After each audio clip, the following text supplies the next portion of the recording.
How is everybody? Good. Good. Okay. Glad to hear it. It looks like we have a quorum, although I'm sad we don't have more faces. Did everyone see Gabby's email? Yeah, Gabby won't make it. Yeah. I was hoping Emily would be here for a little while. Maybe, I don't know. Well, I think she's probably coming from work, so maybe she's just a little delayed in getting. And Margaret isn't here either. Is Margaret not coming? No, I don't know, but Oh, you don't know? Not here. Okay, well, it's 6 o'clock and we have a quorum, so we should probably get started. Do you all agree? Yes. Yes. Sure. Okay. Hello, Jan. Hey, how's it going? Good to see you. Okay, we'll get started. Welcome to the March 2nd, 2021 meeting of the Community Relations Committee. We'd like to thank Easthampton Media for recording tonight's meeting. All past meetings of the CRC can be found on our city website for viewing at any time. For the benefit of those of you who are joining us from the community, I'd like to start this meeting by sharing our committee's mission statement. Our mission is to promote positive relations throughout Easthampton's diverse population. We will work to build a sense of inclusion, community, and pride, where community members feel welcome, accepted, and valued. More information about our committee can be found on the city's website. We have a page listed, the city's website is easthamptonmass.gov, and we have a page listed under committees that outlines more information about us, what we do, our goals, etc. And we are continuing to evolve. So if you follow along with us, you'll see that in action, where we're deciding all sorts of things about our role here in the city. So we'll begin this meeting with a roll call. Rebecca Passa. Here. Patti Dougherty. Here. Emily Britton. Margaret Kierstein. Lou Splain. Here. Jon Norman. Here. Myra Oyedemi. Here. Gabby Stevenson. Deb Lusnia here. So Rebecca, do you have all that recorded? 1, 2, 3, 4, 5, 6 of us. Mm-hmm. Yes. Okay, great. Okay, next we'll look for approving our minutes from the meeting on February 2nd, 2021. Mary Lou? Can I, is it appropriate at this point to make a correction or recommendation? Absolutely. Your name is not consistent throughout the minutes. So sometimes she uses Deborah and sometimes she uses Deb. I just think for clarity, it should be one or the other. So it doesn't appear that there might be two other people instead of just one person. Okay. I never thought of that. What do you prefer? Well, that's my fault. And what do you prefer? Deb is fine. Okay. So then I will conform the proposed minutes so that all of those say Deb. Okay. Thank you. Never would have thought of that, Mary Lou. Well, I just think if you're making it for posterity, yeah, yeah. Somebody's looking at it a year or 2 years from now, it might be a question. And Rebecca, I don't care. You could use either. Whatever's easier for you is fine with me. It doesn't matter. So if whatever's easier to switch is fine. Yeah, I'll take preferences. I mean, I've been calling Patti and not Patricia. So for roll call, I'm going to say Deb also. So just if people have preferences, let me know and I'll try to conform to what you want. But other than that, I'm kind of making that judgment call. So I'll fix Deb anyway. Thank you. Okay. So the order of things on our agenda got switched around a little bit. So what was posted had us having a forum subcommittee update and report first before proceeding with other aspects of our agenda. So do we want to do that? Do you want to provide us with an update, our forum subcommittee? Deb, are we doing public speak or no? Yeah, the way it appears on the posted on the agenda, public speak follows. Sorry. Yeah. Another question, do we want to vote on those minutes as changed? Oh, yes, I'm so sorry. Absolutely. I'm so sorry. Yeah, brain cramp. So yes, do we have a motion? Are there any other comments or suggestions about the minutes? Margaret's coming in right now. Okay. And if not, do we have a motion to approve? Motion to approve the minutes. Okay. Is there a second? Did you, Mary Lou? Okay, great. Okay, we have a motion. It's been seconded. All those in favor? Agree. Oh, I forgot. We got a good roll call. Okay, sorry. Rebecca Passa. Yes. Patti Dougherty. Yes. Emily Britton's not here. Margaret Kierstein. Yes. Mary Lou Splain. Yes. Jon Norman. Yes. Myra Oyedemi. Yes. And Deb Lusnia, yes. Okay, very good. Thank you very much. I'm sorry, I'm like completely spaced. Emily's with us now? Okay, great. Okay, so as I was saying, the order was posted a little differently on our meeting agenda. So we'll just stick with that. I don't see any reason why not to proceed that way. So we'll stick with that and go with a forum subcommittee update and report at this time. Hi, Emily. So I know we have Myra and Emily and Jan, right, working on this. So I turn it over to you folks. Okay, so it's fresh off the press. I just sent you an email of a quick formatted mini report, just as simply a progress note, as we mentioned that I would in one of our meetings. So you can check it in your email, but basically it's just that all subcommittee members met on February 6th, and we discussed the process of rating and ranking potential event presenters and facilitators.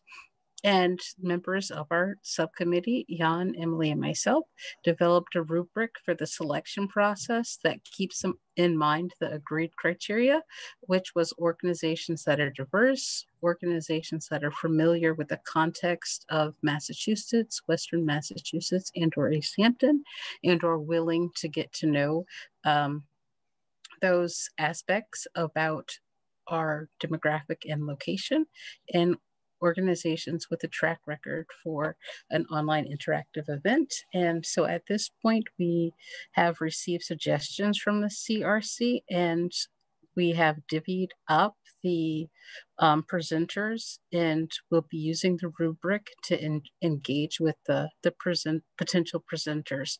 And that is where we are at this process. You can see that there's many more steps to go. So we are still on seeking organizations for the facilitation, which we said we start by February 3rd, and we did meet on the 6th. So hopefully we'll get our calls and our interviews, etc., done soon. Okay, great. Very good. Thank you. Margaret. You're muted. Can't hear you. You're muted. I have a question. What do you have some names or organizations in mind at this point?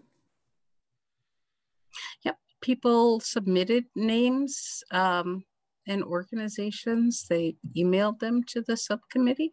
Okay. So we've just compiled all of them. I don't believe we've started the reach out process. So if you submitted a name or an organization, we jotted down the name and then also found their contact information, like their phone number, the organization that they're linked to, etc. Okay, thanks. Thank you. Yep. Any other questions or comments for the group? Okay, well, thank you very much. Appreciate your hard work. Okay, moving along. This is so hard. I'm like so it's challenging for me because I can never print anything out where I am anymore. Like when I was at home, I could print things out. Now I can't. So it's just a little tricky for me. Anyway, moving on. Correspondence and announcements. I just wanted to mention, did everyone get the email message about the ethics exam we all need to take as committee members? Okay. I just want to be sure everyone got that and that was on your radar screen. I did. And today I tried to actually do it. And what I did get was this, finally printed out this piece of paper, which is our conflict of interest, that we don't have this and we sign this and then get it to town hall. But then the second one, the ethics assessment, the link goes nowhere. I mean, you get, it's on the site, and this is where the ethics assessment and send the certificate of completion. Well, I got to the site, I clicked it, nothing. I mean, error. So I don't know, I think the town has been working on its website, on its IT stuff, but I don't think that we will be able to, or I have not been able today to complete step 2. Okay. Just so as you know. Was anyone able to successfully complete step 2 yet? Not yet. Okay. I didn't. Jon? The question I have is, if you do conflict of interest for another organization in town, do you have to do a second one for this committee as well? I don't think so. I think if there's just one on file for you with the city, I think you're good. Okay. I'm pretty sure one would do it. Mary Lou? Need to be done by? I'm sorry, what did you say? I didn't get an email. I got a hard copy letter in the mail. No, I did too. Okay. I got a hard copy, and then I went to the site online and okay, and you still couldn't get in. I haven't tried. Is there a deadline? There was no deadline mentioned in the. Yeah, I don't think there is. Okay. All right. Yeah. Okay. All right, moving on to public speak. At this time, any member of the public is welcome to speak to the committee. If you'd like to speak, we ask that you use the raise your hand feature by selecting the participants option at the bottom of your screen, then click raise hand at the bottom of the participants window. If you're dialing in by phone only, you can raise your hand by pressing *9. Please remain on mute until you're called, at which point you can unmute yourself. When it's your turn to speak, we will ask you to state your name and the address of your residence before addressing the committee. I'd also like to remind everyone that members of the committee cannot respond to comments made during public speak. We ask that you remain respectful and direct your comments only to the committee members. There'll be a 3-minute time limit for those who wish to speak. Would anyone be interested in addressing the committee? I'm the only one here, so I'll say hello. Okay, and Carolyn? Kind of listening, paying attention. You know, it is nice to have the public speak later, because then we could observe things that are happening and respond to them. So I think that's a good format change, having at the end, etc. So hello, I'm Carolyn. As you know, you've seen me before. And I'll just shut off my video and try and half listen in while I do some other things. Thanks. Okay. Well, thank you very much, Carolyn. Okay. I just wanted to say something to Carolyn, in that I think we used to have it at the end of the meeting, and then we didn't want people to have to wait all meeting to say what they had to say. So fairly recently, we put it at the beginning. So we were trying to accommodate not keeping people like for an hour kind of thing. So, so as you know. Sounds good. Okay, thank you, Margaret. Okay, moving on to the next item on our agenda, assuming that we don't have anyone else here waiting to speak. Okay, I'll consider public speak closed, and we'll move on to the 6th item on our agenda, which is a discussion about our Community Relations Committee standardized practices and procedures. And I'm going to turn the floor over to Patti for this conversation. Thanks, guys. So I was, so unfortunately, Gabby was really going to speak to a lot of this. So just to share with the rest of the group, I think you all remember the last meeting I had offered Myra and Gabby to meet with them and kind of just give them more of a like personalized feel of how we've gotten to where we are with the CRC.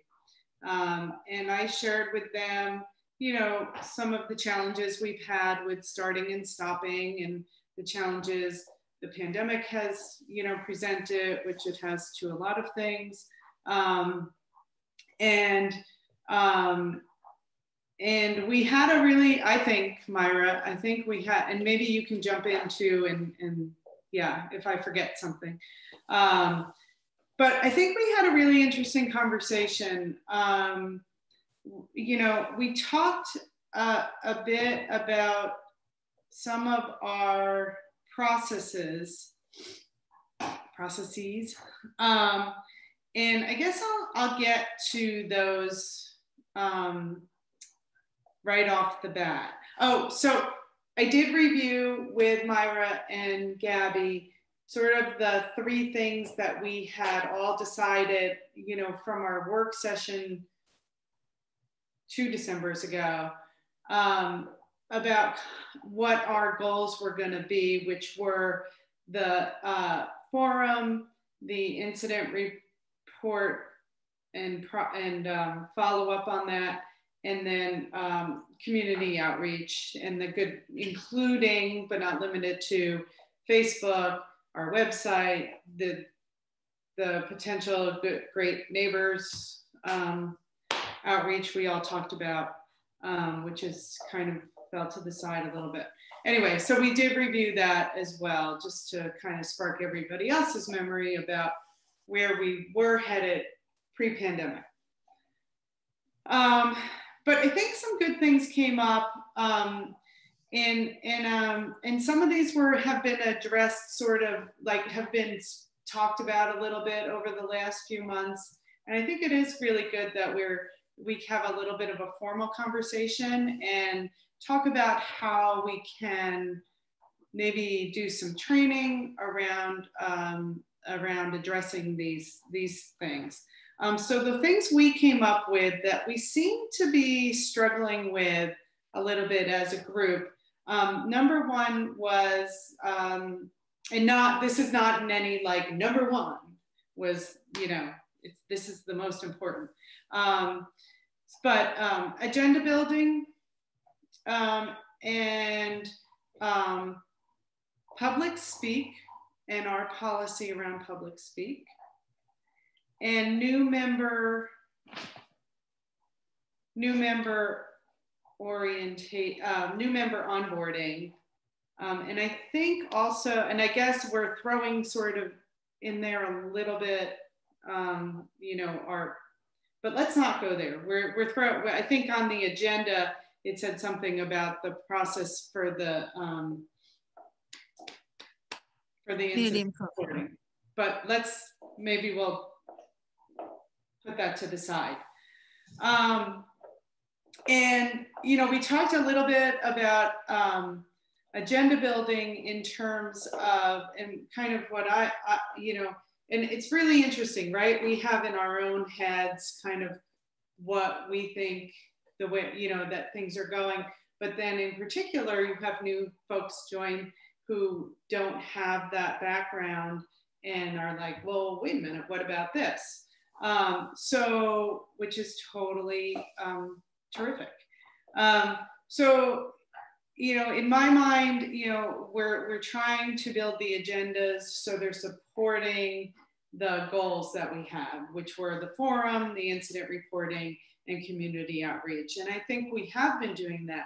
But importantly, I think that, and as the chairs, Deb and I want to, you know, of course we want people to bring their thoughts and ideas, but we also have to, we're supposed to sort of, you know, make sure we're not going off in 12 different directions.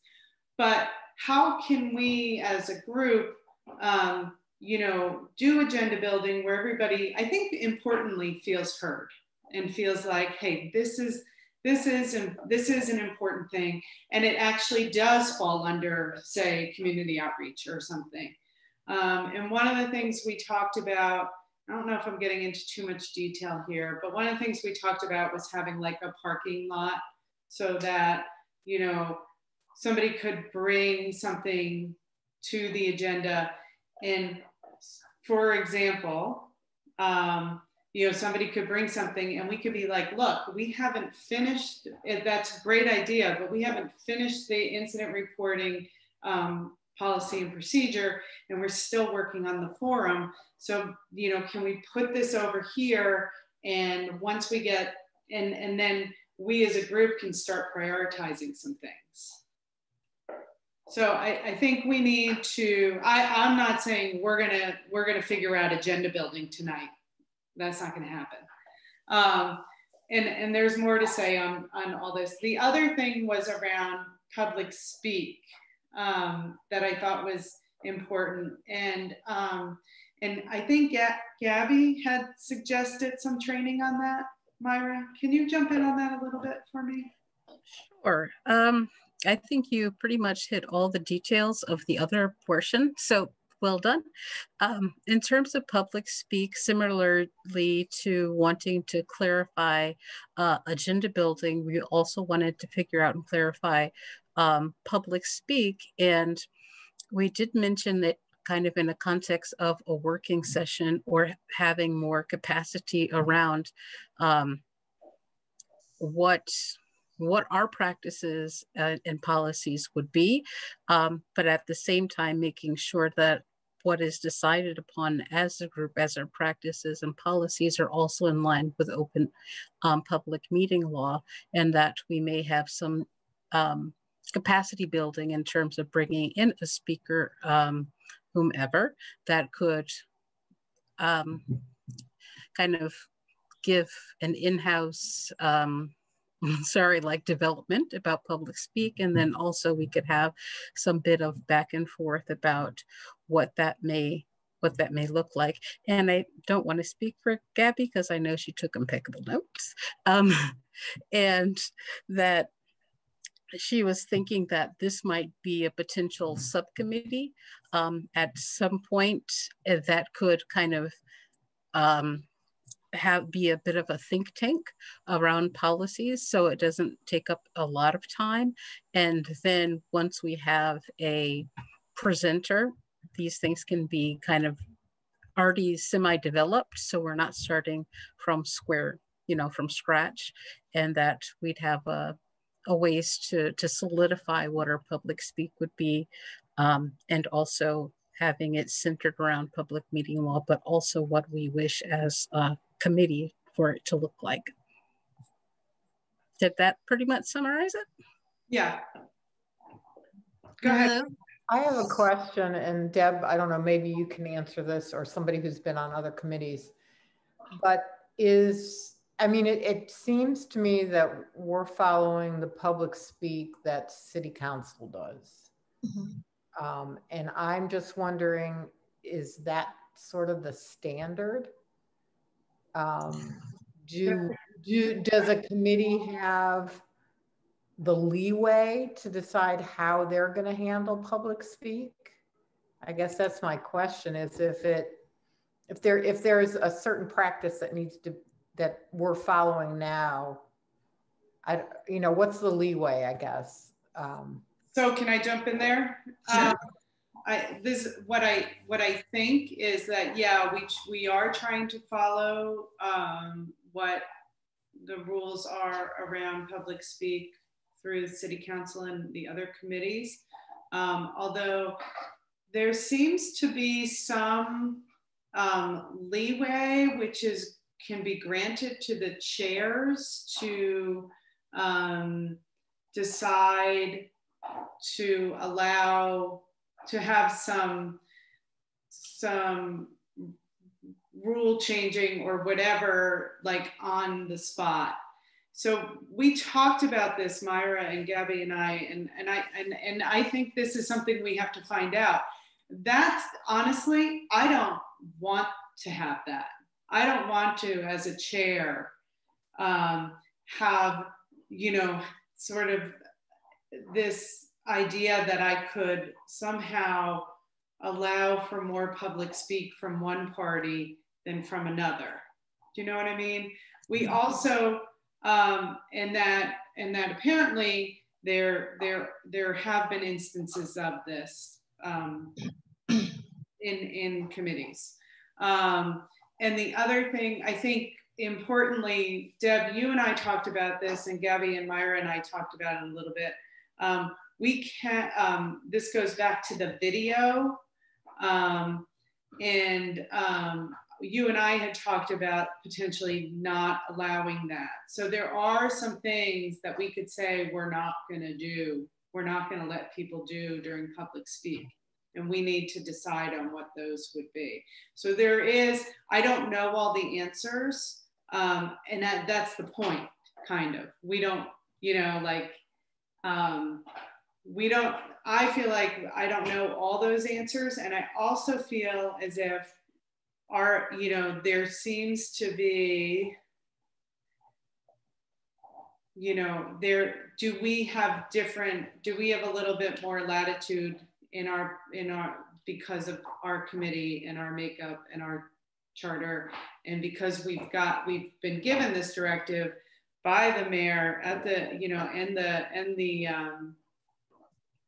the town, the city, at the beginning, that we can, you know, we can sort of make this committee what we want it to be, right? Because we're the founding members.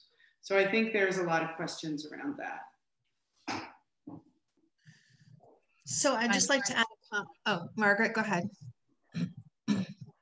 I was just also going to say that I remember on more than one occasion, I know Pasqualino was somebody who was did public speak, and somebody, I think someone else in the past, that where it was recommended that during public speak that there could be actual dialogue between people who are speaking from the community or whatever, and us, or not. I mean, depending on if we chose to or not. You know, if somebody had something to say, you know, or communicate with, so, or communicate about. So, I mean, that is, I think, something that's come up in public speak to us, as conducting ourselves differently than not responding. Is that something that you all, Myra and Patti, talked about? We didn't talk specifically about that point, but I think it illustrates the point that we're like, we need a couple things. We need to find out exactly, you know, what the rules are we're supposed to be following, and how much latitude we have to change them in a way that suits us as a whole committee. There's also a lot of reasons behind why, like city council, school committee, city committees do handle it the way they do.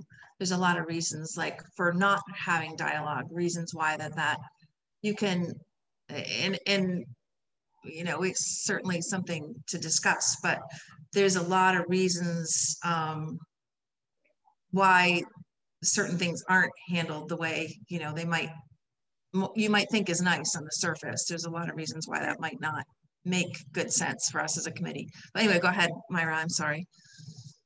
No problem.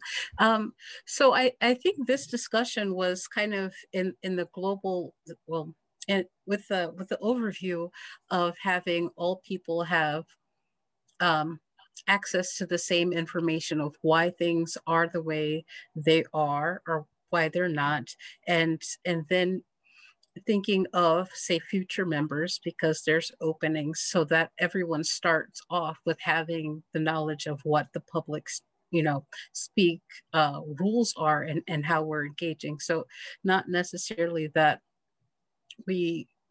so basically we wanted to be able to come up with, and not necessarily change a whole lot, but at least know off what are our rules, and have some sense of like a handbook, so that thinking about onboarding new members, that this would be something that could be transferred from one person to the next without you know, by reading and knowing what they are, being able to refer to that. So kind of like an update of the manual that maybe take part as a work group session. So really that's where it was the idea came from, just really is maybe solidifying processes. Mm-hmm. And that will be part of the discussion that we could have, the idea that Margaret was mentioning. Yeah, and I think I do think that, you know, we need to decide what these things are going to be, and we need to abide by them, and because right now we say we're not going to talk, we're not going to dialogue, but multiple times committee members have dialogued back. And so like either we are or we aren't, but we got to decide which one and then stick to it. That's my personally, that's what I think, because that's where the equitable policy comes in. Mm-hmm. So I'm not creating a dialogue with one person, but then saying to a different person, I'm sorry, we don't do that. Like that, mm-hmm. Can't do it. Like it's just that's gonna put us in not a terrific position. That's mm-hmm. Gonna put us in a position to have people say, hey, this is not fair. Right. And I think, I know I've been guilty of that myself, and I am kind of following what I learned through the school committee, being chair of the school committee. And I think the same thing happens on the city council, where if there's an instance where you can resolve something with a few words, to just, you know, make a statement in response, and it resolves a situation in just a few words on the spot. I know that I myself, when I was chair of the school committee, I would do that periodically, and it was considered legally acceptable to do that. And I know that city council does that on occasion too. But the point is, you don't want to be launching into a discussion, because then you really can't. You haven't posted that you're going to have that conversation on the agenda. You're not supposed to do that.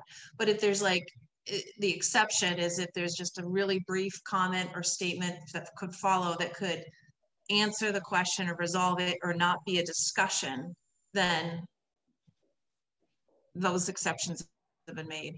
But that was kind of the thinking behind it. And so I know I personally have been guilty of that, but that's the reasoning that I've learned and have pursued, so have followed.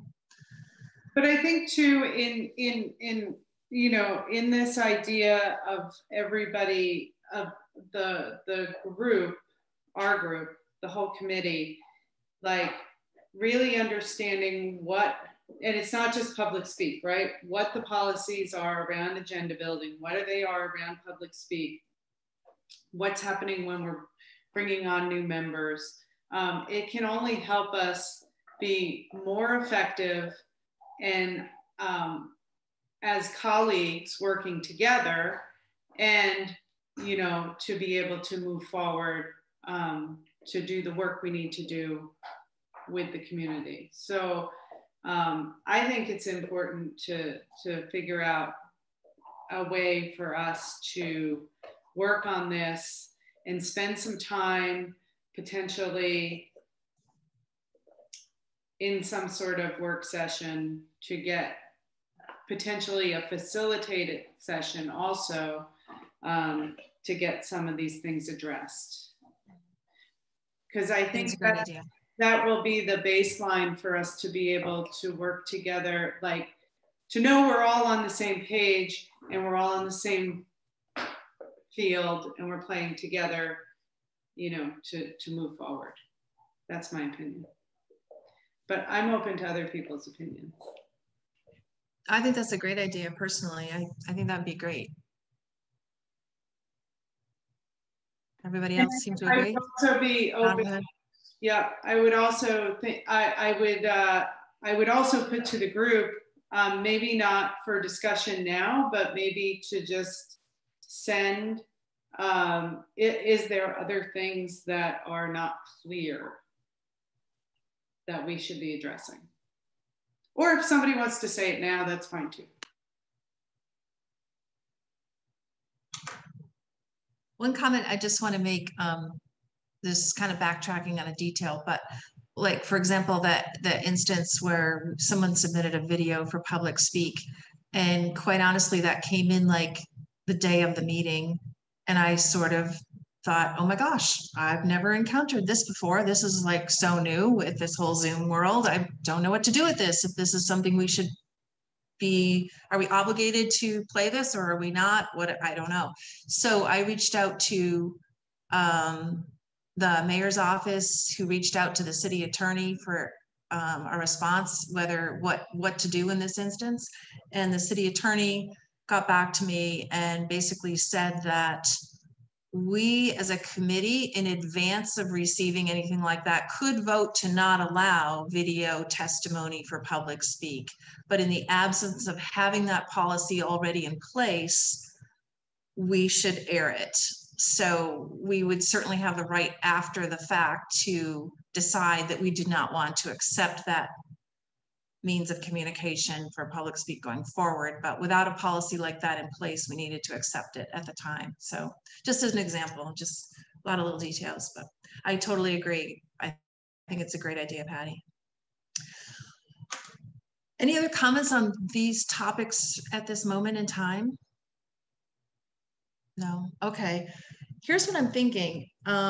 Before discussing the community input form and a possible SOP for that, or dialogue on that whole topic, what I want to share at this time is move to the next item on the agenda and then go back to that, if it's okay with you folks. And the reason I want to do that is because I think this next information is going to be really helpful to all of us, and it kind of follows nicely with the desires that you all just expressed about these issues and procedures. So Derek Dean, he is the Massachusetts representative from the Department of Justice. He followed up with me this past week to see how things were going based on the last conversation we had and all the information that I shared with all of you. And so we had a conversation this past week, and I got a lot of great information from him that I would like to share with you. And basically, he was suggesting, he had a bunch of great suggestions, but one suggestion he had that he would be willing to do with us and for us is, he said he would be willing, he thought it would be a good idea. It sounds like we need some real team building going on, that we need to really, really have a cohesive group when it comes to what our vision and our mission is, our goals, objectives, all of that. And that we really need to build a strong foundation of trust among our committee. And so he was suggesting what he would offer, he would do for us, is he is offering to hold 4 dialogue sessions with us as a group. And it would be for team building purposes. And what he said is that it would be conversations that would be focused on who we are as a group, where are we currently, and where do we want to go. And we had a lot of conversation around and I think it just would make so much sense if we as a group had a strategic plan, if we had a defined strategic plan. But he's talking about some of the softer issues probably before you get to actually creating a strategic plan. Some of the softer issues that we need, that might be healthy for us to really meet together and discuss. And so what he was suggesting is 4 dialogue sessions, and he would just meet with us as a group, and he would like to find a way to have this not be a public meeting, the dialogue sessions, because I asked him how in the world can we do that. And of course, he works with several different states, so I think he forgets the strictness of the mass open meeting laws. But anyway, he said he was going to look into legally how we could do that and not have it be a public meeting, but basically like a planning process and like a retreat for our group, and where we could collectively plan, and it would be considered sort of like a strategic planning process, but in a kind of very general terms to help us build a more cohesive team. So anyway, he is offering to have sessions with us, and he said he would like 2 hours. It could end up being a little less than that, but he would like us to plan for 2 hours. And he said he would like to do them. He could do them once a week. If that's too much for our schedules, we can make it every other week. And have it be like he'd even start with us next week if we had the ability to do that. And basically have these dialogues and work through a lot of things for our team. So Deb, yeah, do you think that some of the things we just talked about would be, or is too technical for what he's offering? Yeah, so he also, in the same conversation, there's 3 things basically that he's suggesting. So one of them is these 4 meetings, these 4 dialogue sessions with him that are just with our group. That's one thing he's suggesting. Another thing he's suggesting is that we actually, 2 things, 2 within the next thing. Okay, we actually create a strategic plan for the committee, that we create a strategic plan, and he's suggesting that we have an outside contractor or consultant facilitate that, come in and help us, lead us through that process, to have a very defined strategic plan. And he suggests like a retreat type setting for that. And legally thinks we can do that. So he also was suggesting, so here's what we talked about. If we had 2 different subcommittees, one would look at coming up with a facilitator, coming up with a person who could lead us through a strategic planning process. He said it would probably be expensive to have someone come in, but I explained our budget, and he thought that that seemed like realistic, that we did this between now and when our budget expires in June, that we would be able to afford to do this. So one would be to focus on the strategic plan and come up with a person to facilitate that. And a second subcommittee talk about structure and leadership in all those details of agendas and public speak, new member orientation, all of that. Have a subcommittee talk about all of that, and then report back their findings, what they've learned, what they propose for the larger group to meet, to discuss and vote on. So he was saying, as a next step thing, have 2 subcommittees, a subcommittee that would seek out this facilitator for creating a strategic plan, and a subcommittee that would focus on structure and leadership and all of that, all the details of that. Okay, now there's a third thing he's suggesting. So there's all that. And then he's also saying that he's currently working on developing a training program.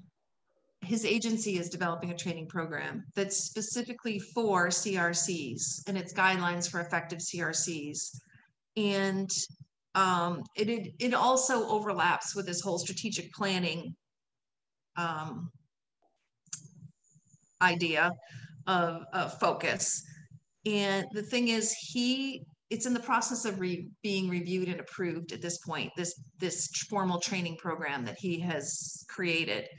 And it has to be legally reviewed, and he can't share it until it's gone through this process, his internal process. So he thinks he'd be ready to have that training available for us in May or June. So that's in the works, and it also just dovetails in with this whole strategic planning focus. So I'm repeating myself. So anyway, so there's 3 things he's suggesting. The dialogue sessions, 4 of them with him, establishing 2 subcommittees, one to focus on process, setting agendas, public speak, all that, and one to come up with a consultant or facilitator that could help us with a specific strategic plan, and then the training that he's working on now that he could provide for us free in May or June. It's a lot, but it all sounds exciting. But anyway, comments, questions, Emily?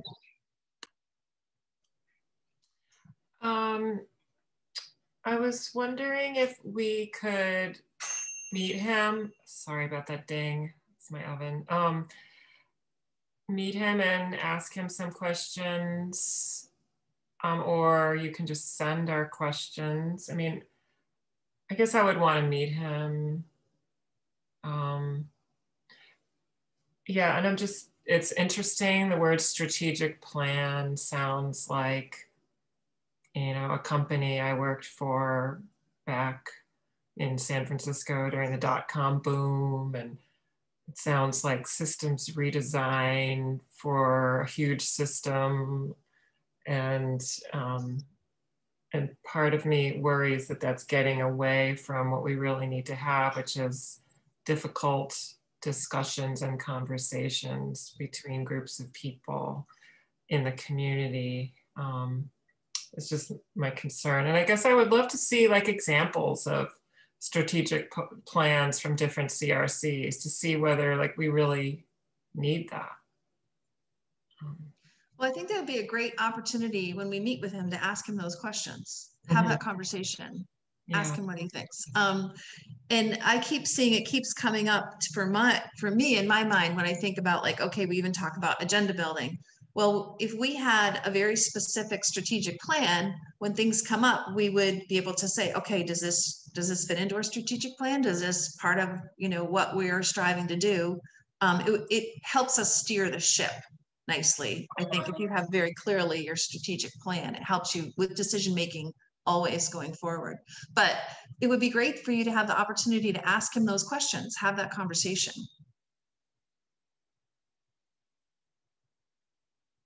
Does anybody, yeah, could we I think it would be good to, and I think it would be good to hear from everybody on this, on the committee, just because that was that's a lot of information.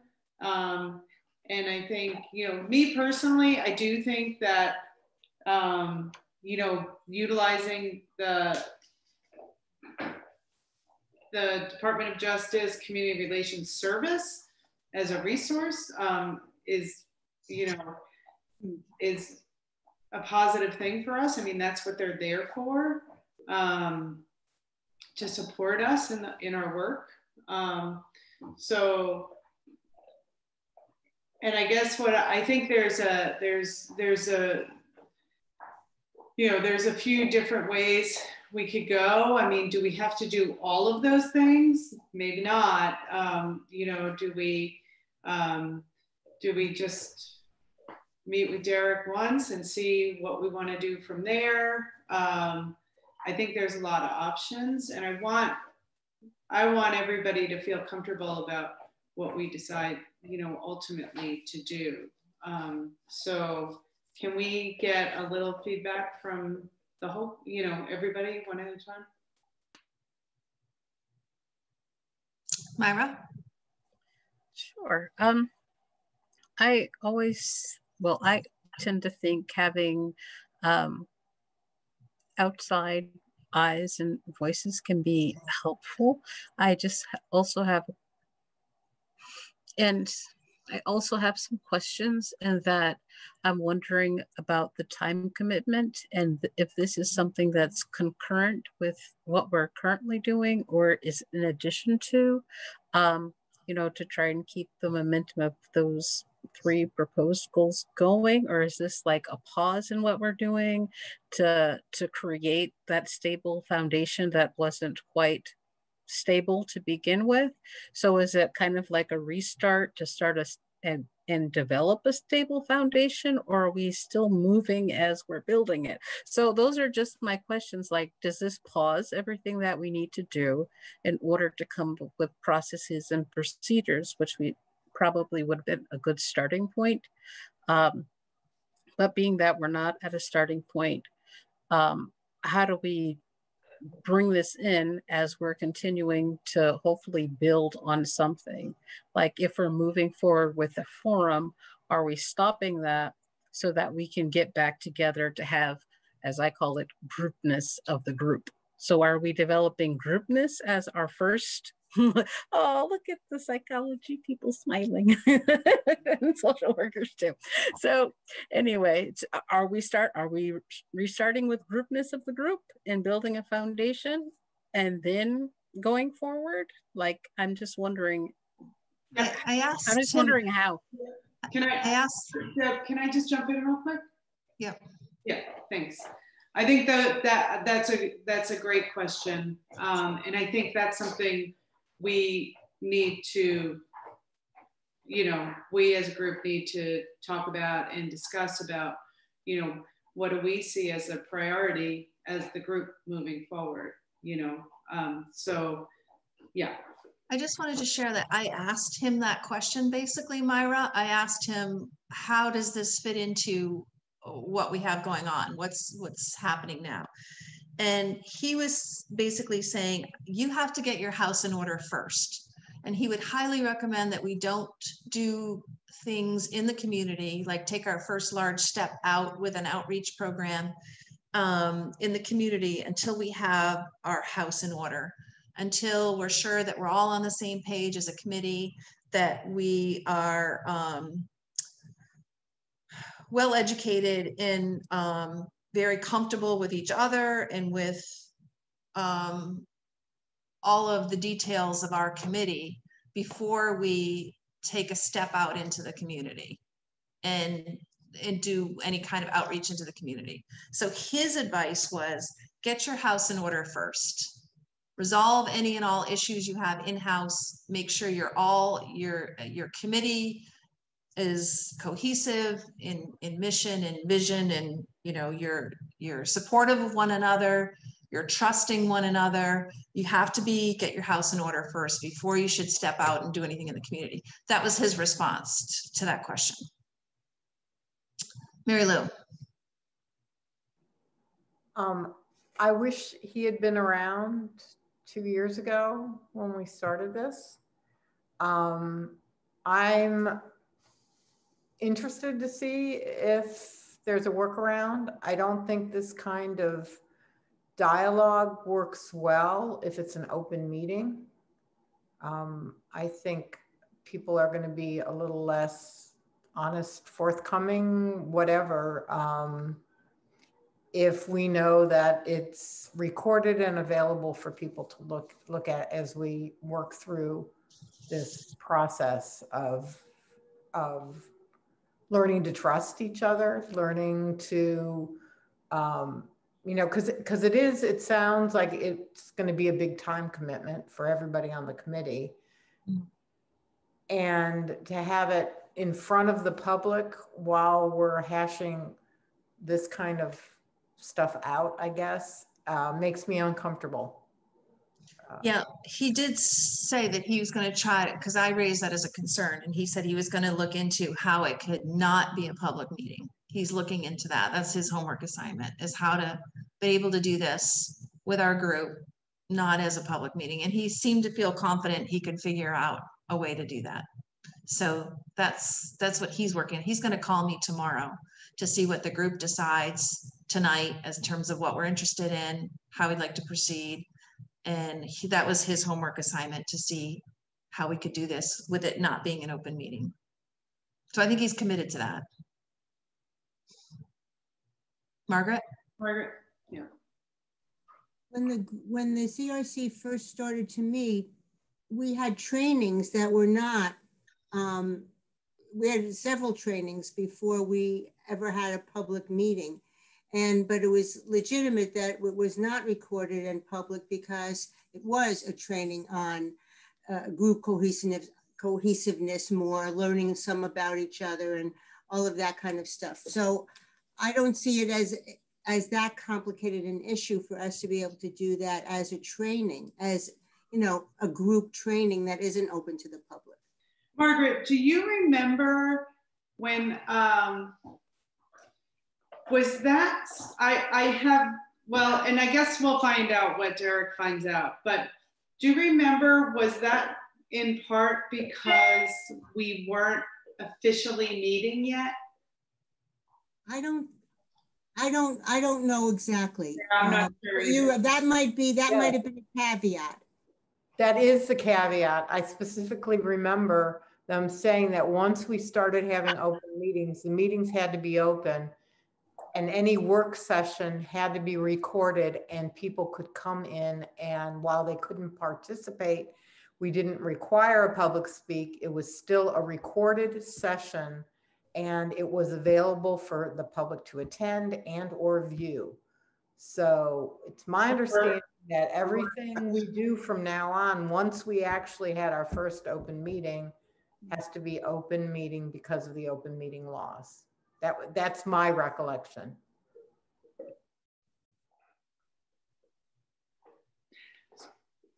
Well, I think that we need to figure out a way to, I think it's a great idea to do it, and we need to figure out a way, because it's not about, in some ways, denying the public access to our process. It's about our process with each other. Not a, you know, it's a very different essence to it. So I just don't, yeah, I guess we need to find out more information.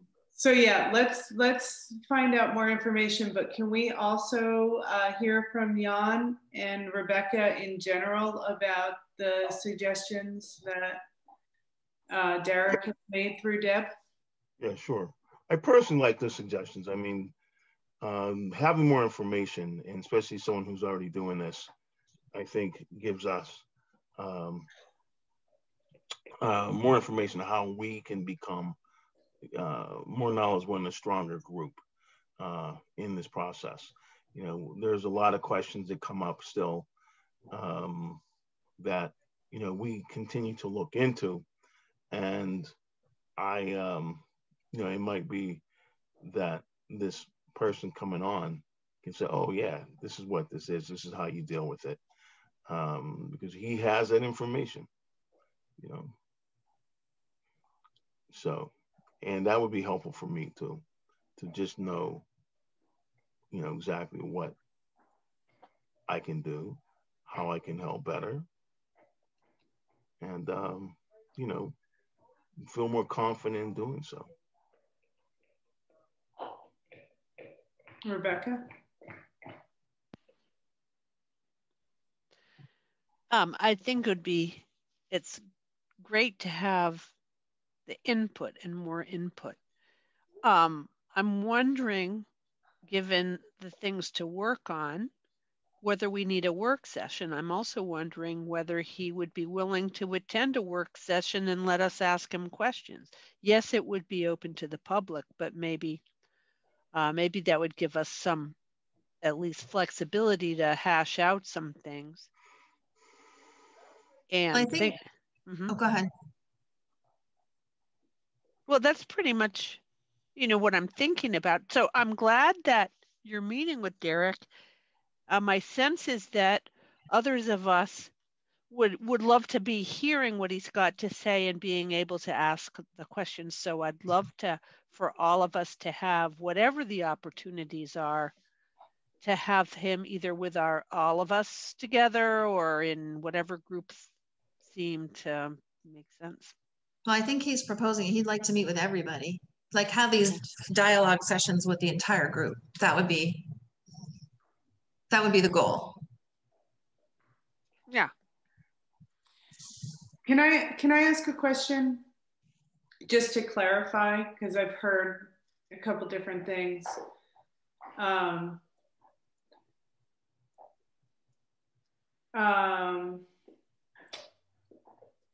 Do people, I think I'm hearing, do people want to meet Derek before committing to doing something with him?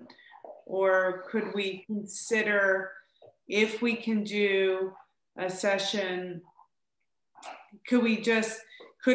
here's an option, here's two options, right?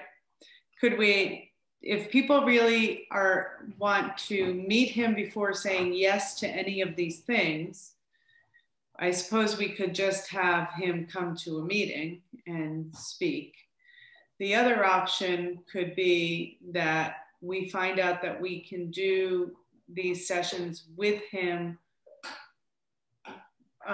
you know, without the public, and we do, and you know, the first session is hearing from him about the CRS and blah, blah, blah.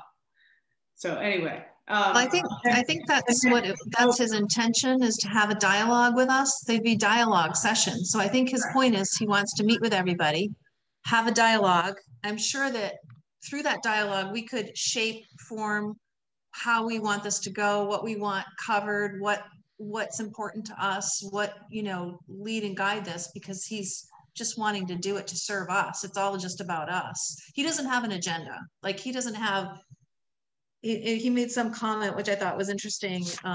He was saying phenomenal things can happen. I wrote it down. I thought it was a good point. Phenomenal things can happen when there's a dialogue. He said a disaster is a lecture that's disguised as a dialogue. That's a disaster.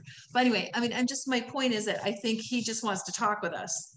He keeps framing it as a dialogue with our group. So, I mean, I think we could, if you want to have one session with him, see how it goes, see if you find there's value in it, and then we could proceed if you feel inclined to do so. If it's worth, you feel like it's worth our time, we could do that.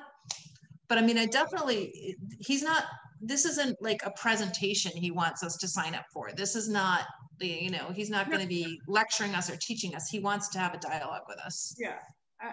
Deb, I'm just trying to clarify how people are feeling about it. Myra? Sorry, I lost my train of thought.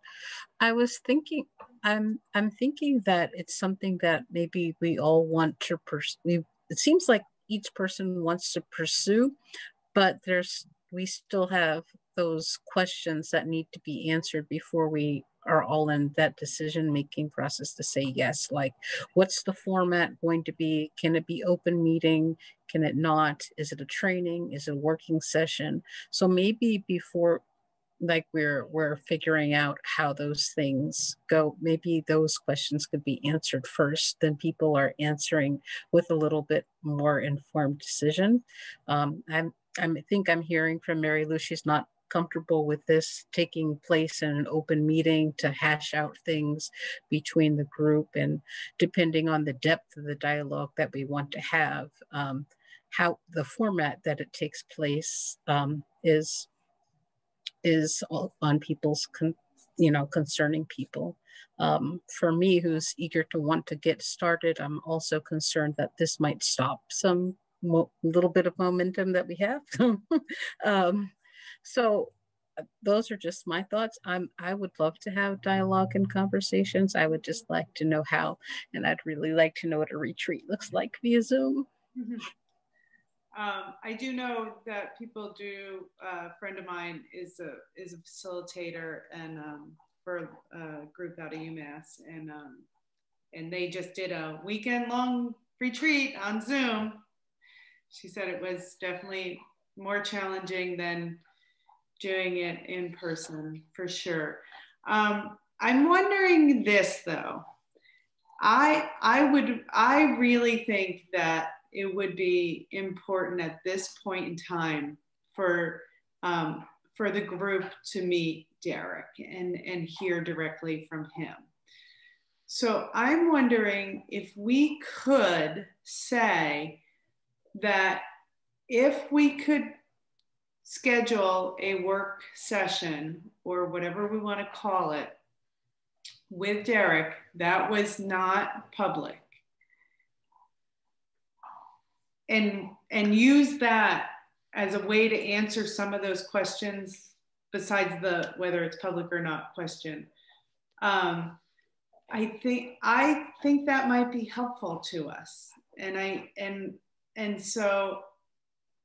that might give and it doesn't mean we have to commit to doing all the other things, but this way we get to have everybody meet Derek, understand the position of DOJ and the CRS and how it reflects back on us and the work they can help us with, and maybe give us a little direction. And I don't think it has to derail us if we decide it's not something we want to pursue.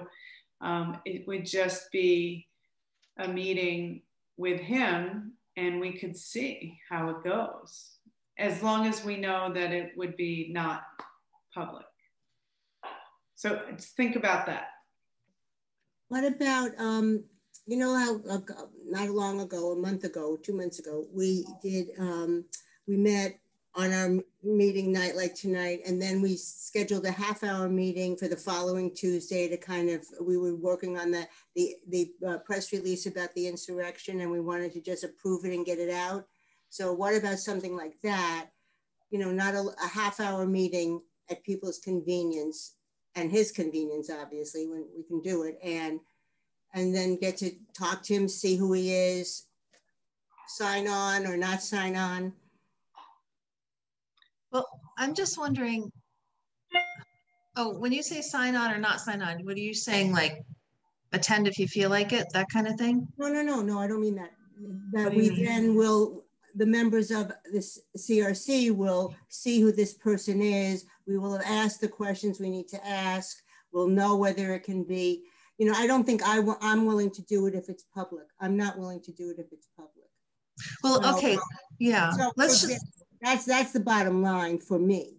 If it isn't public, I'm 100% into doing it. Okay, well, let's just assume that he's going to work this out so that it's not a public meeting. Let's just make that assumption and make a decision with that assumption in mind. And if that's not the case, then we're back to square one. But assuming that he's going to make this work, not in a public meeting, because that certainly was what he wanted as well. Let's just assume that at this point. If that's the case, would you all be willing to commit 2 hours to a meeting? He said that he would likely assume it would probably be more like an hour and a half, but would like to plan for 2 hours so that if it was a few minutes beyond that, it wouldn't matter. Would you all be willing to devote 2 hours to meeting with him? And the whole time is just, you know, with him. It's not a meeting. It's not a CRC meeting. It's just a time with him for dialogue.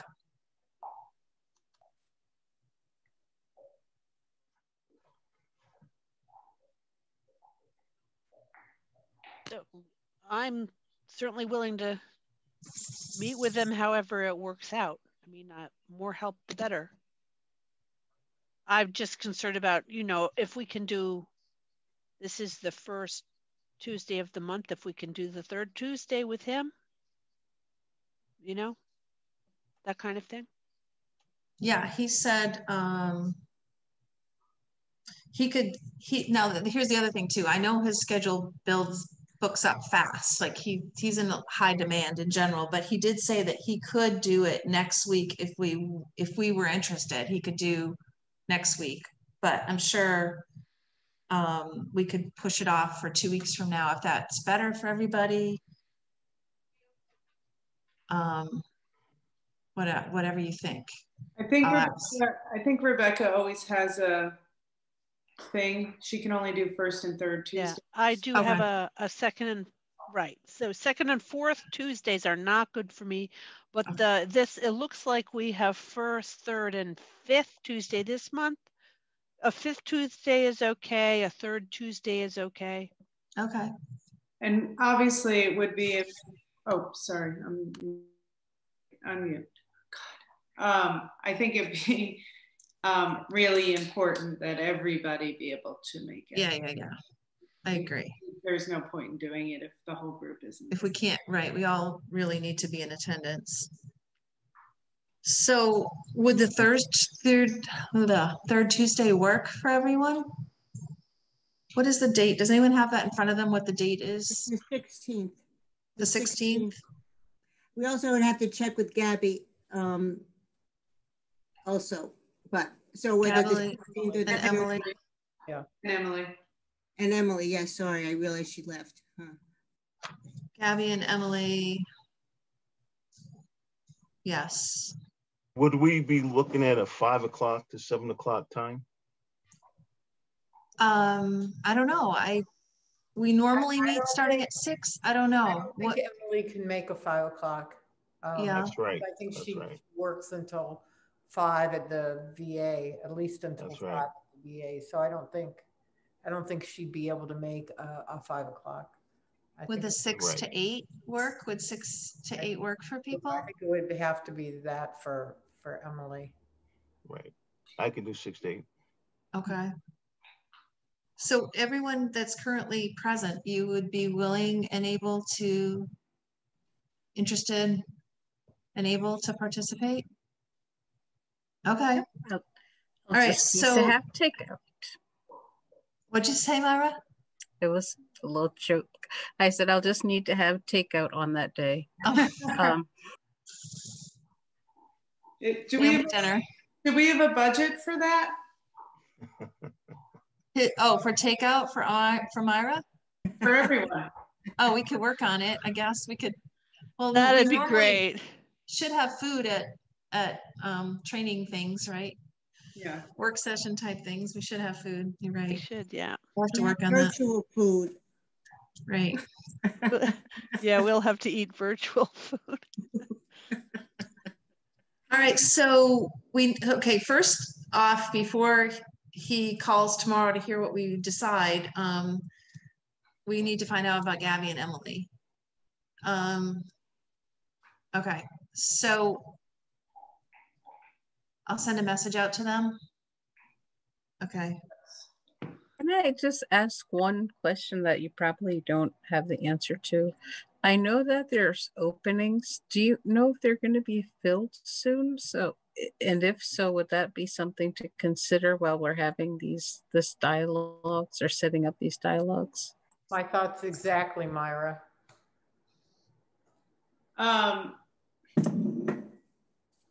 I think what I know is that there's some work being done at the appointments committee level. And I'm not sure that they're going to I think that it's going to be a little bit, from what I understand, before we get new members on. So I would, and honestly, I think that that we should have a really, I think waiting for that process would take us too far out, from what I understand from what's going on with appointments. That it would be months. So I think if we can get this group really solid and we can do this work now, then when those people come in, we'll have those processes in place. Good question though, Myra. Yeah.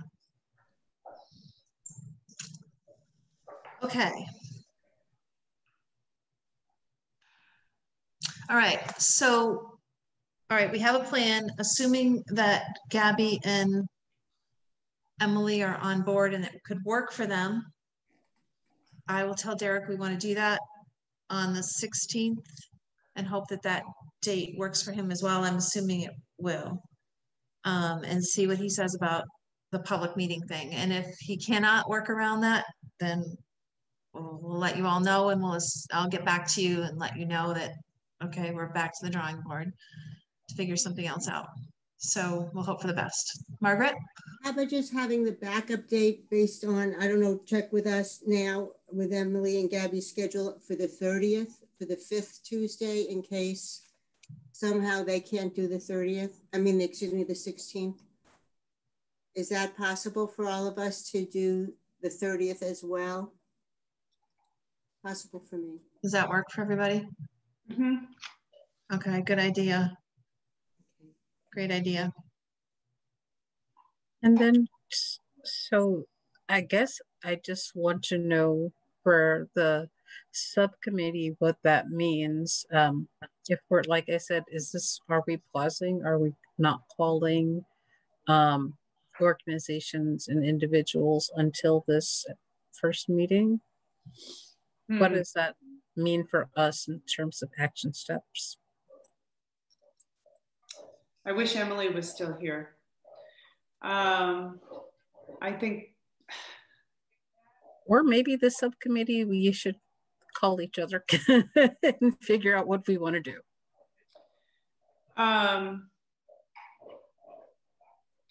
Yeah, I guess. I mean, I don't want people to do work that isn't going to be, you know, I don't want you to do, you know, spend time doing work and then things get put off. I mean, I'm wondering if, well, let me put it to you this way. If we do get to meet with Derek in 2 weeks, and then we can make some further decisions about how much work we want to do as a group before going out into the community, can we make that call then? Or I don't know. What do you think, Myra?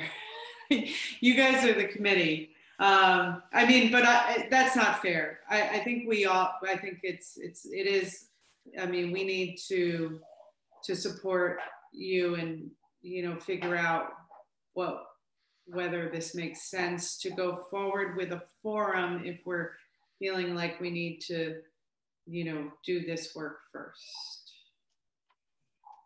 I guess Right. my question, Myra, is there a way to kind of do the research but not make commitments, so sort of eliminate, or yes, this is definitely somebody, without I don't know if it's possible to do it without like a specific date, or you know what I'm trying to ask is like, I got you. I mean, it's certainly possible to call people and figure out their information or demographics and things like that. Where it becomes tricky is asking them for their slots of availability. When will you be available, without knowing when we're available? So I think we'll just need to talk about it as a subcommittee and figure out if, as a group, if we're going to put a pause on it whilst we wait for dialogue, and I'm sure we can, you know, email our thoughts to one another and then come back to everyone as a group. So yeah, just one thing maybe to think about too.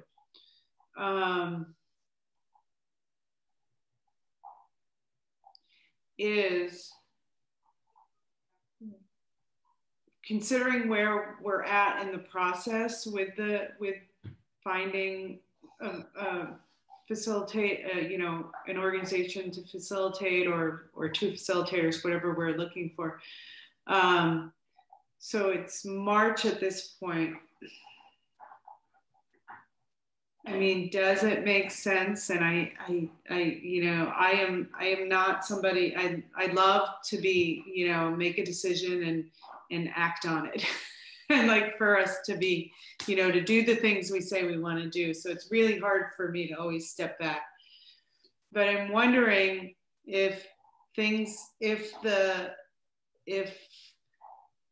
maybe I'm wondering if you could get a sense of whether these facilitators are booking 3-4 months out. And if that is the case, if most are, then are we thinking that this should be something that happens in the fall as opposed to the summer anyway?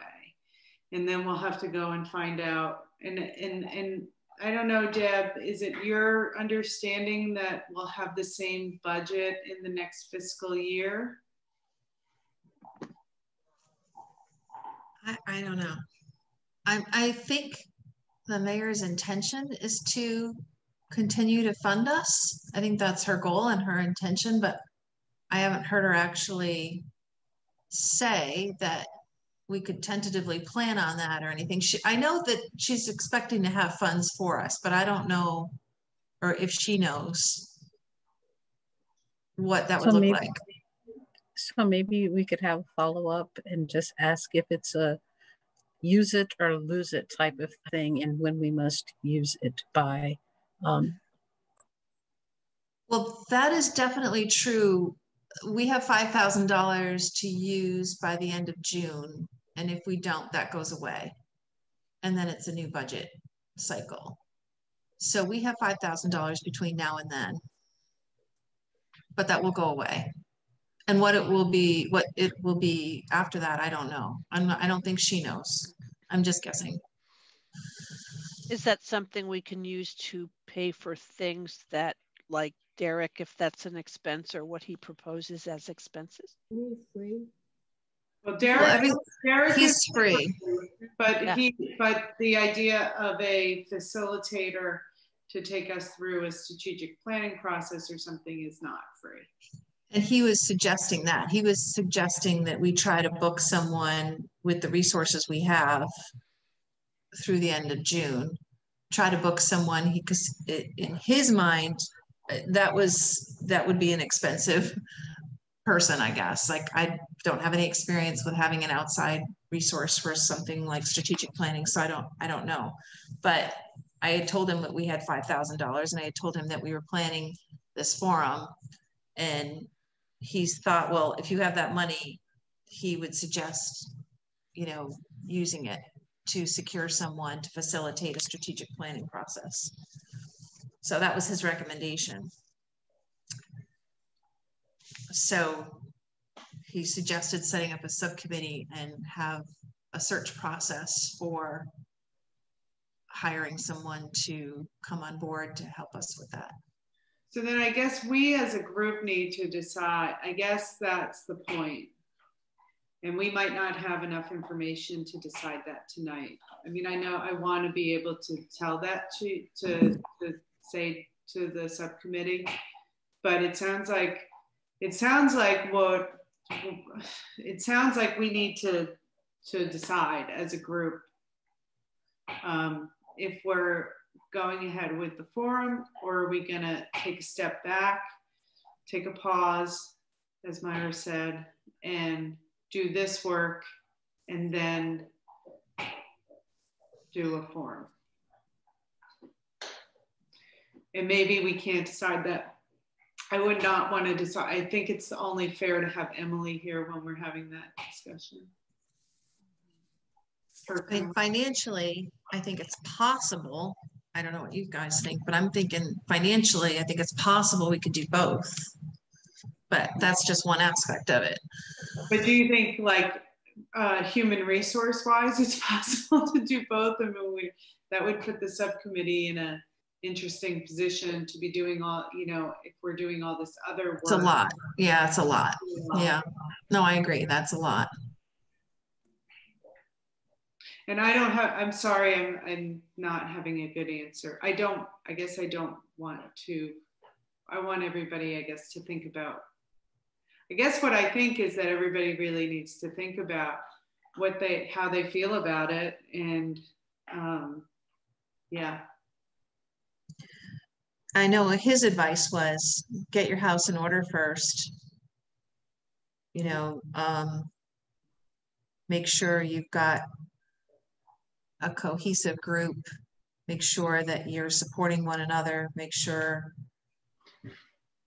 that you're solid before engaging with the community. That's his advice.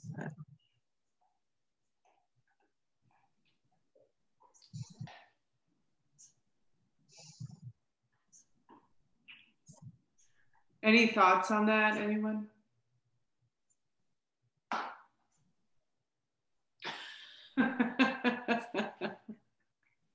I think we should proceed with Derek at this point.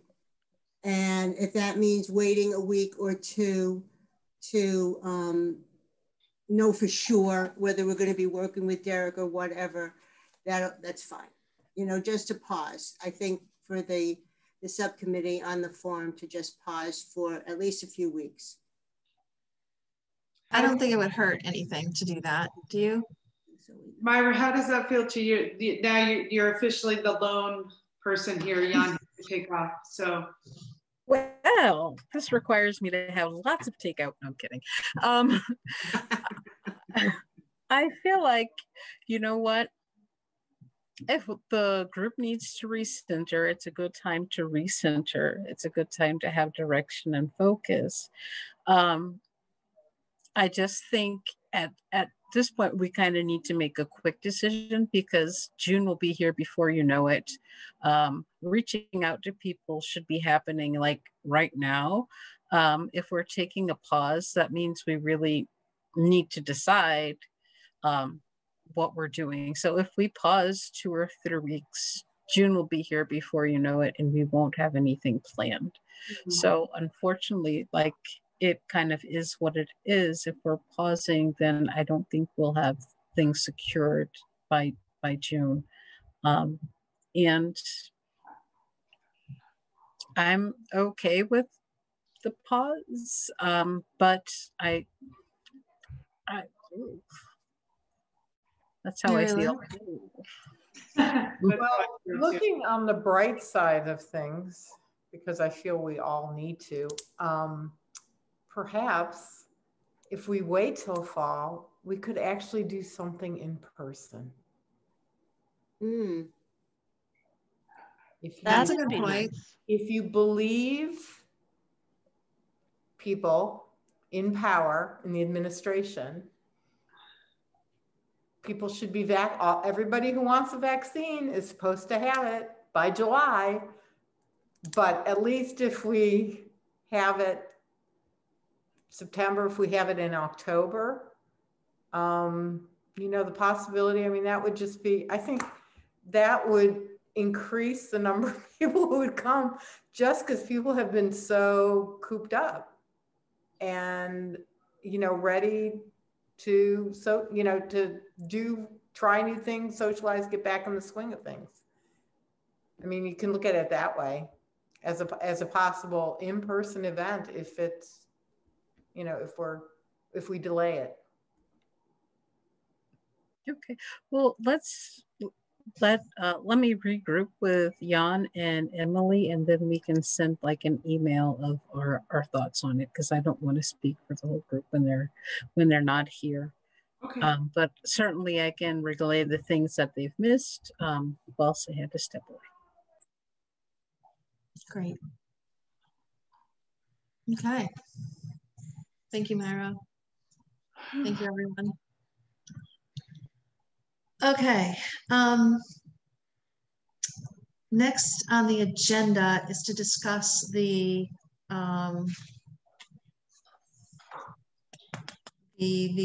community input form, our process and procedures with regard to the community input form.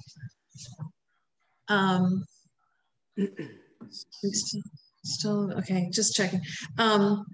Do we want I think it would be worthwhile. I'm just trying to think about this with regard to everything we've been talking about tonight, kind of all over the place, but I think it might be worth it to begin a dialogue, a conversation about this. Do others agree at this point, like to proceed and talk about that topic? Is everybody? Yes. Okay, great. So as you know, I put together a draft, and it was just like a starting point for conversation based on the recommendation by Derek to address some of the concerns that we were hearing. And so I just took a stab at an SOP to try to put some kind of meat on this, some kind of framework to begin to envision what a potential process could look like for us with regard to the community input form. And I know you've all received that, and I'm just wondering, does anyone want to start a conversation about that? Comments? I'd like to back up a little bit, and I did look at the materials that Derek sent, and, you know, it was the reference of the city of Dubuque might be a more realistic model for us. And I was having trouble envisioning even doing the city of Dubuque, because my understanding of the reading was that they conduct hearings and they investigate complaints. And while they're a volunteer board, there is a human rights department with 4 full-time equivalents that I'm assuming would provide support for them. We have nothing. So but I Mary, think, we're not going to do investigations. then I'm just, Margaret, can I finish talking? Okay. I'm pointing that out to then move into the incident report and how we're going to not investigate an incident. So that's my question. So wait, can I just say that we haven't, I don't think we have, and again, I'm just saying this very neutrally. We haven't decided anything yet. So we've talked about not being an investigative committee, but we have not finalized our procedure. So I just a point of order. I just don't want to say we're not investigating. And I'm just saying that as like a point. Right, and Patti, all I'm doing is pointing out in like my reading of the materials was what the city of Dubuque has available for their volunteer committee, and what their volunteer committee does.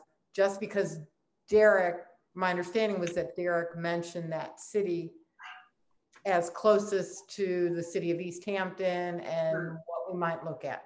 That was my understanding. So no, I pointed it out. No, it's fine. I just actually was just responding because somebody said we're not investigating, and I just wanted to say that we haven't. I'm not saying I'm for it or against it. We just haven't finalized our process yet. So I want to be careful. I just want to be careful to not say we're not doing something yet, because we haven't actually finalized that.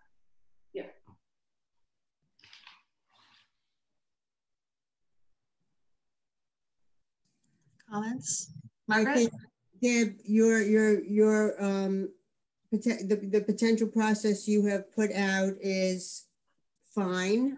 You know, I think that it's got 8 points to it, and you know, we can tonight or next meeting hash out some of the wording of each of it or whatever. But I think that the process looks like it makes sense. I know that we haven't, I don't know, I guess we haven't voted on that we're not doing an investigation, but I know we've talked about it quite a lot. I know I've said I've done investigations in my career, for the last 35 years, and they take 50, 80 hours.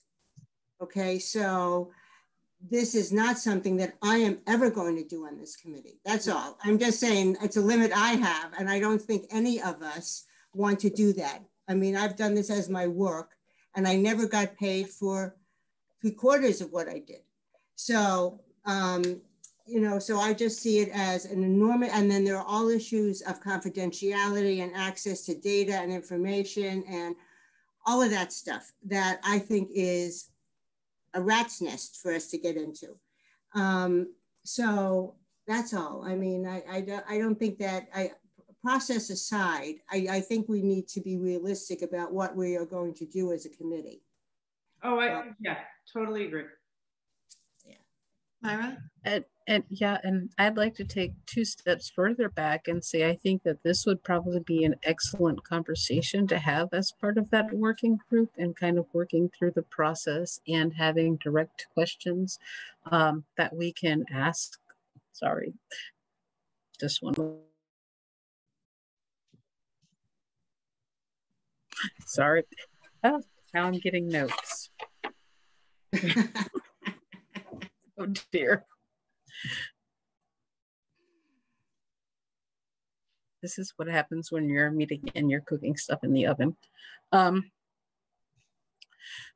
Where was I? I think it would be good to take a step back and try and like have this as, this is a draft, and then we can address this in a potential dialogue in work group, so that we have everyone's input. But I do appreciate that you took the effort to make the process that's kind of short and succinct, and maybe we could have a longer in-depth session with some guidance.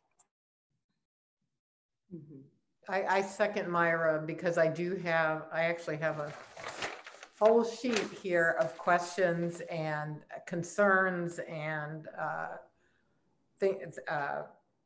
things that I would like the group to talk about as far as process. Okay, so, okay. So are you thinking that you would like to, basically, are you saying that, like, would you like to tackle this in a separate work session and have just a work session about this topic? Are you saying that we would want to have, like, are you saying that you'd like to have like someone involved in the process to help lead this process? I guess I'm not sure. Are you thinking, what do you, can you clarify more what you're thinking in terms of? Can I? Patti? So, so I think that going back to our previous item where we talked about agenda building, I mean, these are our practices. These are part of our practices. So whether that is a subcommittee that works on these standardized practices, and this is part of that, maybe it's the first thing if we feel really strongly about it. I mean, it's a little bit so I again, you know, I hate like stepping back and not moving forward with things, but it sort of feels a little bit in the realm of the forum where, you know, do we need to take a pause and make sure that do we need to do this other work first to make sure that what we're, the practices that we're coming up with are working for everybody in the group? I mean, is this part of, you know, sort of that public presence? I would say two things. It doesn't mean that we take down our community input form. And it doesn't mean if we get something, we don't figure out a way to deal with it without having an official procedure. It just means that we'd have to, you know, we'd have to punt a little bit on it without having the document in place. So I guess I'm wondering, for clarification, I'm wondering, I see it as two possible things. One is, I guess I'm wondering if we have agreement among our group about our focus with this community input form, or whether if we don't, then I think it's more of a part of a strategic part of fitting into a strategic plan if we don't have agreement on that. If we all agree that our focus should be, I forget how I phrased it,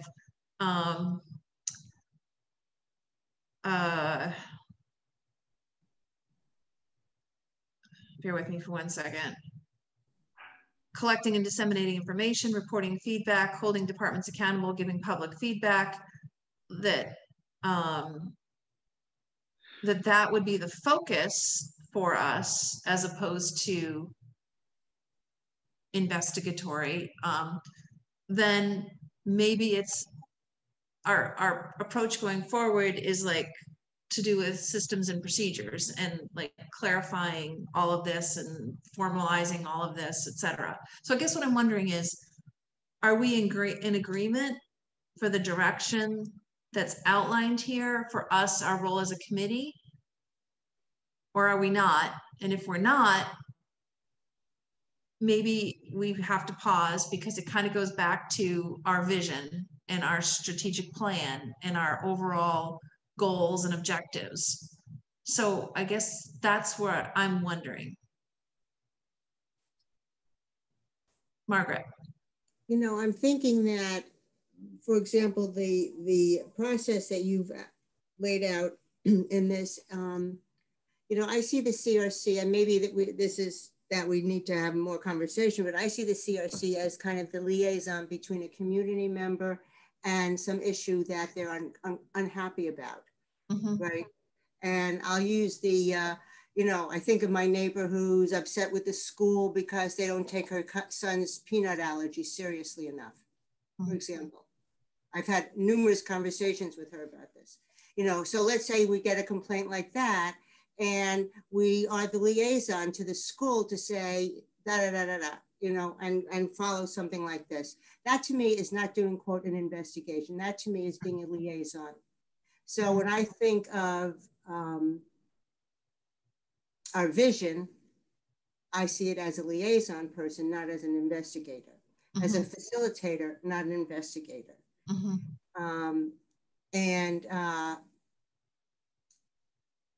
And that can take different forms on different issues, obviously.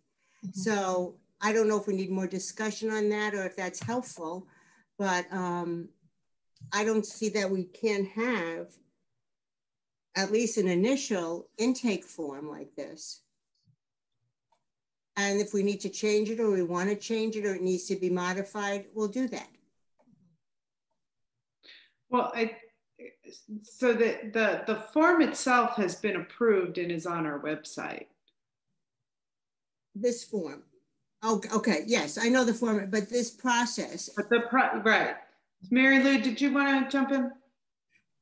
Well, I'm just wondering, you know, using the peanut allergy, you know, we bring it to the school department and then we step back and hope things happen. I mean, I guess to me is, yeah, we can be a liaison, but if we don't have any teeth in the liaison, I'm having a hard time envisioning like what service we're going to, you know, are we leaving it to the department heads to like figure out a policy? You know, if somebody says they feel like they've been discriminated against, or, you know, X department isn't listening to me, and you take the form to them and say, you know, resident A says you know, this is the complaint, then what? I guess that's my thing is, then what happens? So go ahead, Myra. So I hear Margaret and I hear Mary Lou, and it seems like we're still at odds of what we're doing in terms of this piece of, are we a conduit for collecting information and relaying information? What happens past the relay? So it seems like we still need to have more dialogue as what this looks like. And I think this would be a perfect case in where we could use assistance in thinking about what it actually means, and what steps of the process could be in existence to actually get us to what we're proposing. And I do, in my vision, this is just my vision, is like I would like to see us as a conduit for receiving information, because we have a form where perhaps we're an independent body and someone can bring to us information. Then I think Deb, you mentioned that we would, in the past, relay this information to appropriate departments, linking residents with appropriate bodies of governance. But like Mary Lou just mentioned, what happens if the response is the same?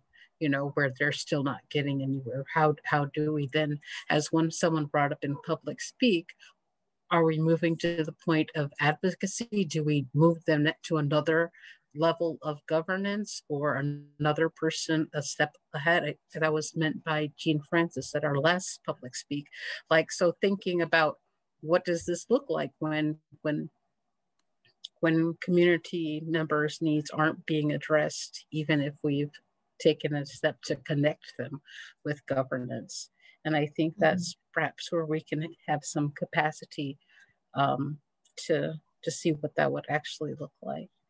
And I'd also like to say, I think it was Jon that mentioned a long time ago that there's a part of our form that talks about developments. Like, I think that's meant to be like acknowledgement of some things that are relating to the CRC and missions and neighborliness, et cetera, and then how do we recognize that and support that in the community as something that we want to encourage? So on the flip side of taking people's information where there's complaints, but also proliferating when there's something that's positive and aligns with our vision. Maybe we do have a recognizing good neighbors campaign and we give an award. No, I'm kidding. I don't know. But I'm just saying there's this end and there's this end. And what does it look like in between? I don't know. But I'd love to hear more.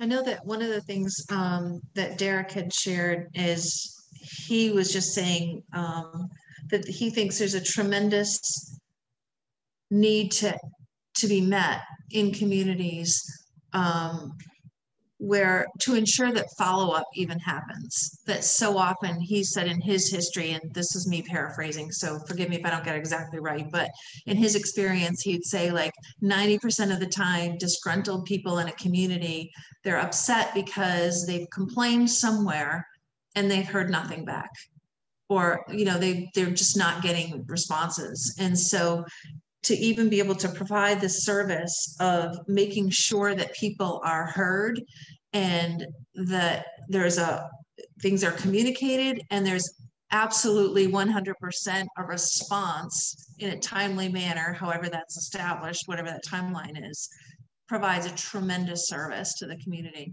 So I'm not saying that, you know, that's all we need to do, but I'm just saying that he did make that comment that, you know, he quoted some high statistic that people are disgruntled often because they hear nothing, or they're, you know, dissatisfied with whatever, you know, the process.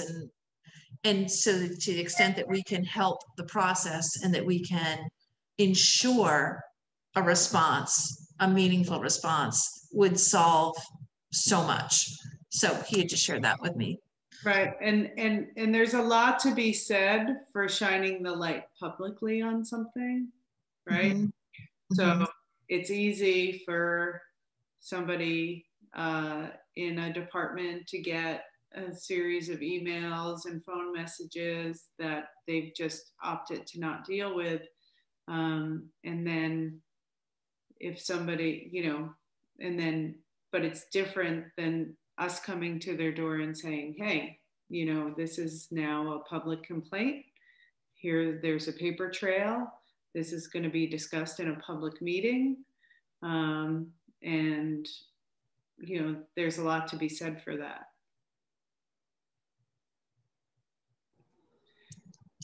I guess the other piece I have is also, you know, what's our authority to get a department to respond? You know, if they've been pushing a complaint and not responding, and we come to them and we don't get a response or a response in a timely manner, we need to have some sort of teeth to. No, I think we would take it to their supervisor. We just, what if we're dealing with the department head? I mean, then it goes to the mayor. The reports to the mayor. Yeah. But I mean, we need to make and if sure it's that the mayor, got, then it's, you know, it's Department of Justice or whatever. right. But I think we need to sort of have that process, yeah, and quantified and written, you know, written out. And so we, as a CRC member dealing with a complaint, knows what authority we have and how we can proceed. So again, it's fleshing out more of this process that I think needs to be done.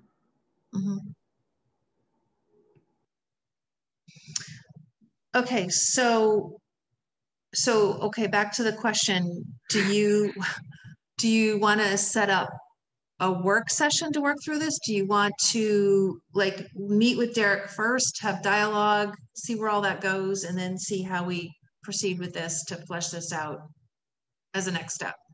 Yeah, I think we should definitely meet with Derek first. Okay. All right, so we'll table all this, continue to give it thought, I guess. And we'll table it for now, and we will have those conversations with Derek, or a conversation, and we'll take it from there. And okay, sounds like we have a plan. Everyone's good with that? Yeah. Rebecca? Yep. Yeah.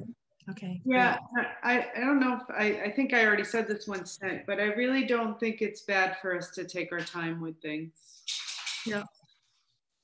Okay. We're just trying to get it right. Get it right. Yeah.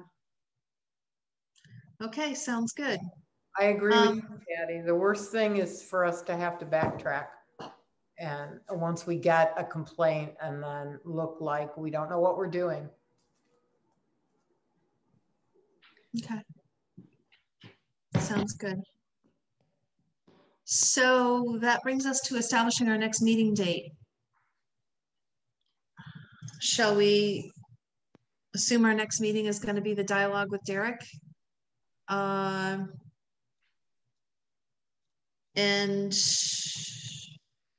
I mean, I'm thinking that we might want to, I know you all are kind of thinking that we'll take this one step at a time, have this one dialogue session. I'm guessing that we're going to want to have subsequent conversations with him. I don't know, do you want to put on hold actually scheduling another public session until after our first meeting with Derek and see how that goes? And see if we want to continue to, you know, schedule another dialogue session with him before we go back to our public meetings. Why don't we just schedule the one with Derek? Let's just plan on do that. Hope you're going to find out from Gabby and Emily about the 16th. Yep. Let's just do that. And okay. Then we'll go from there. Okay. One step at a time. Work meetings are, yeah. Okay. Sounds good. All right. So then can we have a motion to adjourn? Motion. Second. We have a motion to adjourn. It's been seconded. All those in favor? Rebecca Passa. Yes. Patti Dougherty. Yes. Margaret Kierstein. Yes. Lou Splain. Yes. Myra Oyedemi. Yes. Deb Lusnia. Yes. Thank you. Thanks, everyone. Thank you. Have a good night, everyone. Bye-bye. Bye. Bye. All right.